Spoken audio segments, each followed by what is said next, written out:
State bank का शरह सूद 22% पर बरकरार रखने का ऐलान।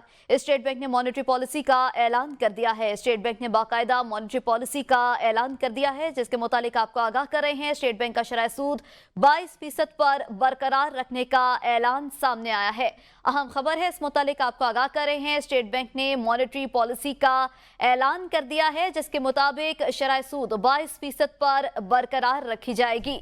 अहम खबर है, स्टेट बैंक ने मॉनेटरी पॉलिसी का ऐलान कर दिया है। स्टेट बैंक ने शरह सूद 22% पर बरकरार रखने का ऐलान कर दिया है। अहम खबर है, इस मुतालिक आपको आगाह कर रहे हैं। स्टेट बैंक का शरह सूद 22% पर बरकरार रखने का ऐलान। मजीद बात करेंगे नुमाइंदा एबीएन न्यूज अब्दुल कदीर राना से। जी अब्दुल कदीर राना, मजीद बताइएगा।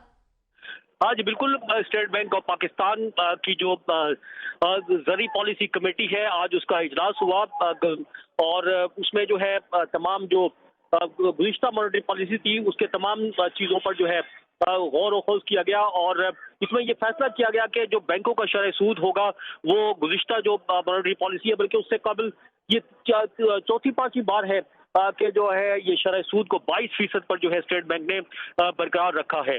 और दूसरी जानिब अगर जो कारोबारी हजरात हैं, बिजनेसमैन हैं, सनतकार हैं, वो उनको उम्मीद थी कि इस मरतबा शायद शरह सूद को जो है वो थोड़ा कम कर दिया जाए, लेकिन स्टेट बैंक ने जो है शरह सूद को 22% पर ही बरकरार रखा है। गवर्नर स्टेट बैंक का ये कहना है कि शरह सूद को जो है जो पाकिस्तानी मैशत है उसकी बेहतरी के लिए जो है इसको बरकरार रखे हुए हैं। इससे इन्फ्लेशन में जो है वो जी कमी आएगी।